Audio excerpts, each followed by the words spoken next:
Hello students, मैं हूं सौरभ। इस वीडियो में हम जानेंगे क्यूब और क्यूब रूट के बारे में, यानी घन और घनमूल। हम जानेंगे कि घनमूल क्या होता है और घन क्या होता है, कैसे से निकालते हैं। तो चलिए सबसे पहले हम देखते हैं घन यानी क्यूब। देखिए क्यूब क्या होता है। अगर आप लोगों ने पिछली वीडियो हमारी देखी होगी तो मैंने आपको स्क्वायर और स्क्वायर रूट के बारे में बताया था। तो क्यूब भी क्या है, उसी से मिलता जुलता है। यानी क्यूब में क्या होता है, जैसे हमने लिया कोई एक नंबर, जैसे ये लिया मैंने 5 और 5 का मल्टीप्लाई कर दे रहे हैं हम 5 में, तो इसका आंसर क्या आएगा 25। 25 क्या होगा, वो स्क्वायर होगा, 2 बार है। और उसी चीज को अगर क्या कर दें हम 3 बार कर दें, यानी 5 का मल्टीप्लाई 5 5 3 बार इसी संख्या में खुद से ही ये मल्टीप्लाई हो रही है। ये पहले इससे हुई, फिर ये इससे हो रही है, यानी 3 बार अपने आप से मल्टीप्लाई होना, मतलब उसको कहते हैं हम क्या है, ये क्यूब। जो इसका आंसर आएगा, जैसे 5 5 जा 25 और 25 5 जा 125, यानी पचम 25 और 25 पंचे 125। समझ गए। जो ये 125 आया है यानी 125 आया है, ये क्या है, ये हमारा है क्यूब। समझ गए। ये है क्यूब। किसका क्यूब है, ये है क्यूब है 5 का। समझ गए। यानी कोई भी संख्या, जैसे मैंने क्या लिया यहाँ पे 6 लिया, 6 का मल्टीप्लाई 6 में किया, फिर 6 में किया, तो जो इसका आंसर आएगा यानी 6 6 जा 36 और 36 6 जा 216। तो आप देख रहे हो 216 आया, तो इसका मतलब क्या है, इस 6 का क्या है, ये इस 6 का, इस वाले 6 का क्या है, ये क्यूब है। समझ गए।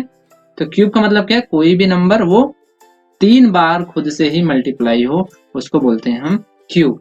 अब देखो यहाँ पे 3 बार है, तो इसको कैसे लिख सकते हो, यहाँ पे लिख सकते हो ऐसे। क्यूब को दिखाने के लिए आपके, अगर देखो 5 का अगर हम करते हैं तो 5 के ऊपर ये मैंने यहाँ पे क्या दिया, 3 लगा दिया ऐसे। 3 का मतलब क्या है, ये 5 जो है ये क्या है 1 2 3 3 बार ऐसे मल्टीप्लाई हुआ है, यानी हो गया 5 का क्यूब। इसको पढ़ेंगे 5 का क्यूब, तो कितना आ गया यहाँ पे 125। आप लोग समझ गए होंगे। जैसे 6 का क्यूब लिखना है तो कैसे लिखोगे आप, 6, इसके ऊपर क्या पावर लगा दोगे 3, तो क्या हो गया 6 का क्यूब। इसका आंसर कितना आ गया, ये आ गया 216 216। समझ गए क्यूब क्या होता है। अब हम इसी तरीके से सारे क्यूब निकालने की कोशिश करेंगे। देखो यहाँ पे स्क्रीन पे देख रहे हो आप, यहाँ पे 1 का निकाला हमने, 2 का निकाल दे रहे हैं, 3 का मल्टीप्लाई कर दिया, 4 का कर दिया, 5 का कर दिया, 6 का कर दिया, 7 का कर दिया, 8 का कर दिया, 9 का कर दिया और 10 का। तो आप लोग क्या देख रहे हो, हमने क्या फाइंड आउट क्यूब कर सकते हैं क्या, मल्टीप्लाई करके उसी उसी संख्या का, उसी नंबर का 3 बार उसी में मल्टीप्लाई कर देंगे तो वो बन जाता है क्यूब। समझ गए। और आप लोग एक चीज ये नोटिस कर रहे होगे, क्या कर रहे हो, अगर देखो यहाँ पे, अगर स्क्रीन पे अगर आप देख रहे हो, यहाँ पे देखो ये 1 क्या है, 1 एक ऑड नंबर है, तो इसका क्यूब भी क्या आया है, क्यूब भी आया है ऑड नंबर। यहाँ देखो 2 क्या है, 2 एक इवन नंबर है और इसका क्यूब भी क्या है, इवन ही आया है ना। और देखो 3 क्या है, ये ऑड नंबर है, इसका क्यूब भी क्या है, ऑड नंबर है। ये 4 क्या है, इवन नंबर है, इसका क्यूब भी क्या है, इवन नंबर है। हिंदी में क्या है, तो अगर देखो यहाँ पे क्या है, ये विषम संख्या है एक, और इसका क्यूब भी क्या आया है, यानी इसका घन भी क्या आया है, विषम आया है। और यहाँ देखो 2 क्या है, ये सम संख्या है, इसका घन भी क्या है, सम ही आ रहा है। ये देखो 3 क्या है, एक विषम संख्या है, इसका घन भी क्या है, विषम आ रहा है। तो हमने क्या जाना, हमने ये जाना कि क्या है, कोई भी संख्या हो, कोई भी नंबर हो, अगर ये नंबर, कोई भी नंबर हो, ये नंबर क्या है, इवन है या फिर ऑड है। यानी अगर इवन होगी तो इवन का अगर हम क्यूब कर रहे हैं तो क्या आ रही है, वो इवन ही आ रही है। समझ गए। अगर ऑड का क्यूब कर रहे हैं तो क्या आ रही है, वो संख्या ऑड ही आ रही है। समझ गए। यानी हिंदी में क्या कहेंगे, सम संख्या है। यहाँ पे देखो, अब हिंदी में मेरे लिख दे रहा हूं मैं यहाँ पे, अगर हमारे पास क्या है, सम संख्या है, सम संख्या का क्यूब करोगे आप, घन करोगे तो क्या आएगा, सम ही आएगा। और अगर आप क्या करोगे, विषम संख्या है हमारे पास, और विषम संख्या का क्या करोगे आप, क्यूब करोगे तो क्या होगा, विषम ही आएगा। समझ गए। अब हम आगे देखेंगे कि क्या है क्यूब रूट। क्यूब रूट क्या होता है, यानी घन मूल। घन मूल क्या होता है, क्यूब रूट यानी घनमूल। जैसे हमने क्या देखा, क्यूब, जैसे 5 × 5 × 5 करने पर आ रहा था 125, यानी हम क्या कह रहे हैं, हम कह रहे हैं कि क्या है 125 क्या है, 5 का क्यूब है ना। तो अगर हमसे ये पूछा जाए 125 जो है किसका क्यूब है, ये तो किसका क्यूब है, ये 5 का है। तो जो 5 होगा, ये 5 क्या होगा, ये घन मूल होगा, घन मूल यानी क्यूब रूट। समझ गए। तो 125 का क्यूब रूट क्या होगा, 5। और देखो क्यूब रूट का सिंबल क्या होता है, निशान क्या होता है, देखो जैसे आप लोग वर्गमूल का जानते हैं यानी स्क्वायर रूट का जानते हैं, स्क्वायर रूट का तो ऐसे स्क्वायर रूट का होता है, लेकिन क्यूब रूट के लिए क्या होगा, यहाँ पे हम छोटा सा 3 लिख देंगे।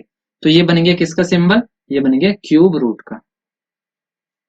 समझ गए, ये है क्यूब रूट यानी घन मूल का सिंबल। समझ गए।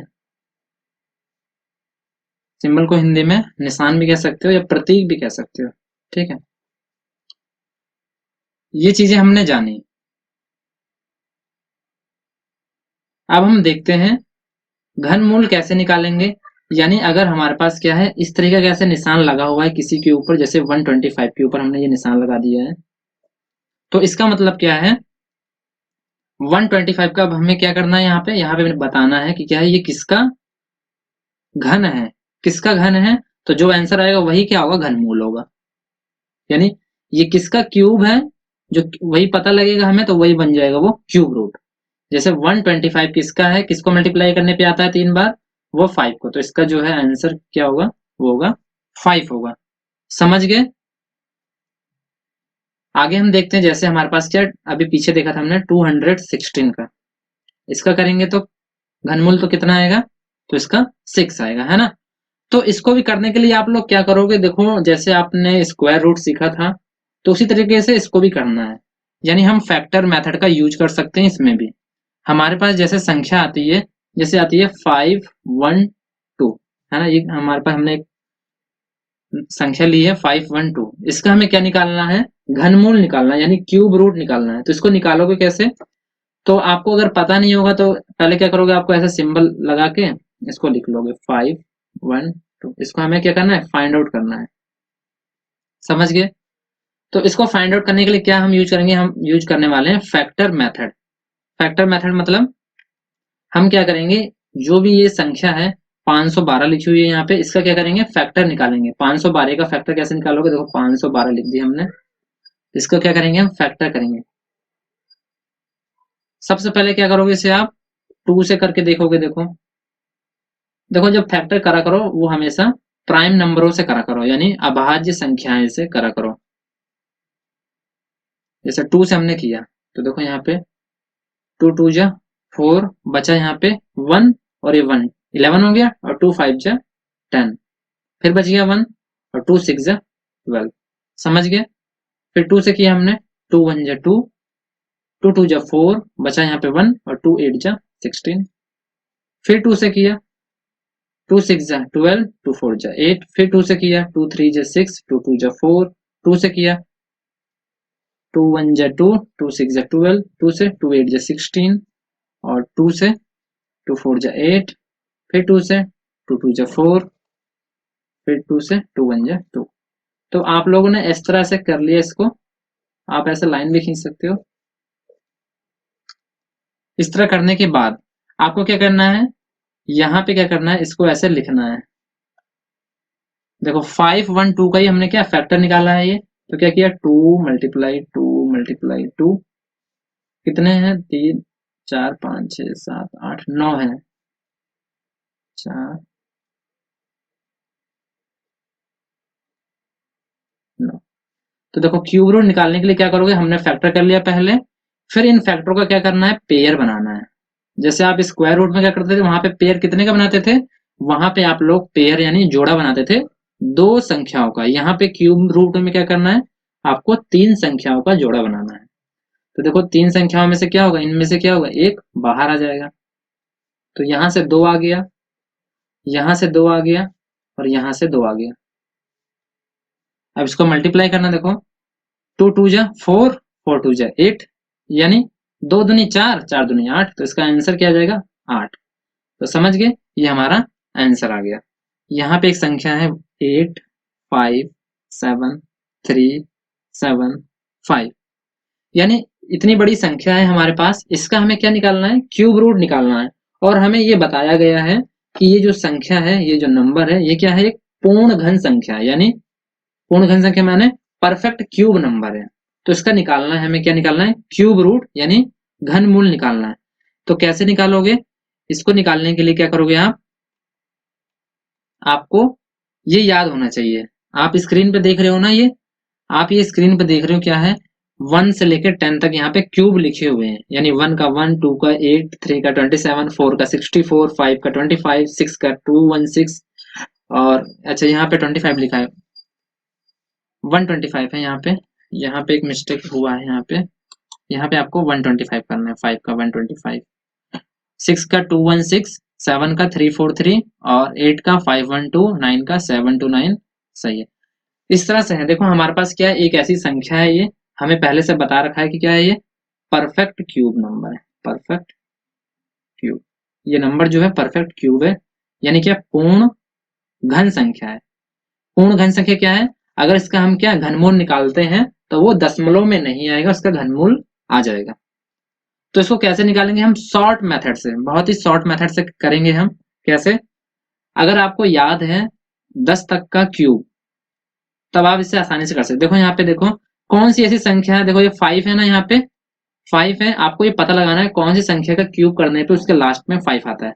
तो आप लोग स्क्रीन पे देख रहे हो, देखो यहाँ पे क्यूब लिखे हुए हैं, यानी घन लिखे हुए हैं, तो आप देख रहे हो 5 सिर्फ किसके आ रहा है, अगर 5 का कर रहे हैं तभी आ रहा है 5, है ना। तो यहाँ पे हमने क्या लिखा, एक पहली संख्या, हम लास्ट की संख्या लिखते हैं 5।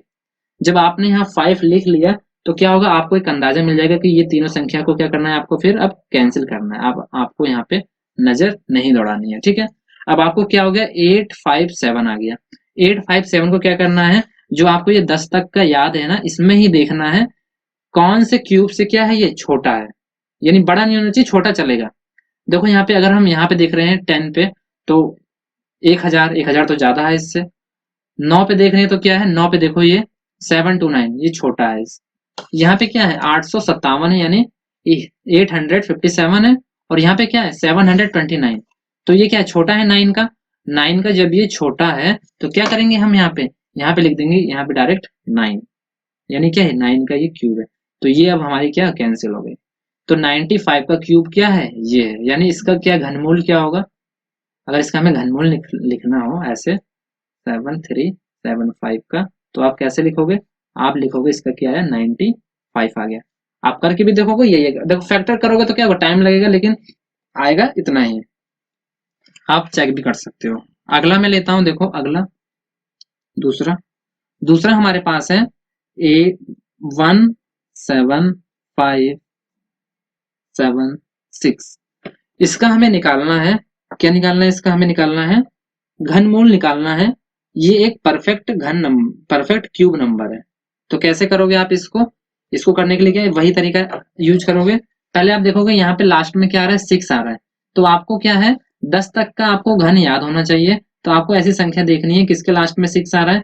तो हाँ, आप लोग सही देखिए, यहाँ पे क्या आ रहा है, देखो 6 के लास्ट में 6 आ रहा है, यानी यहाँ पे देखो 6 का घन कर रहे हैं, तो यहाँ पे 6 आ रहा है ना लास्ट में क्यूब में। तो यहाँ पे क्या करोगे, यहाँ पे एक 6 आ गया, और ये तीनों क्या हो गए, अब ये तीनों क्या हो गए, कैंसिल हो गए। अब इन तीनों को हमें नहीं लेना है। अब ये कितना बच गया, ये 17 बच गया, है ना, 17 बच गया। अब हमें देखना है इसमें कि जो 17 है वो किसके क्यूब से छोटा है। यहाँ से देखते हैं, देखो 1 1 तो बहुत छोटा है, 8 छोटा है इससे, 27 इससे बड़ा हो गया, है ना, बड़ा हो गया ना, 3 पे 27 बड़ा हो गया, तो यानी किसका 8 का आना चाहिए। तो 8 किसका आता होता है, ये 2 का होता है। तो यहाँ पे आप क्या लिखेंगे, इन दोनों के बदले अब ये 2 आ जाएगा, यानी ये भी कैंसिल हो गया। यानी क्या है, तो इसका जो घनमूल हो जाएगा, यानी 17576 का घनमूल क्या हो जाएगा, इसका घनमूल हो जाएगा 26। समझ गए। तो इस तरह से आप क्या है, बहुत सारी संख्याओं का निकाल सकते हैं, जो क्या है पूर्ण घन संख्या है, उसका इस तरीके से आप कर सकते हो आसानी से।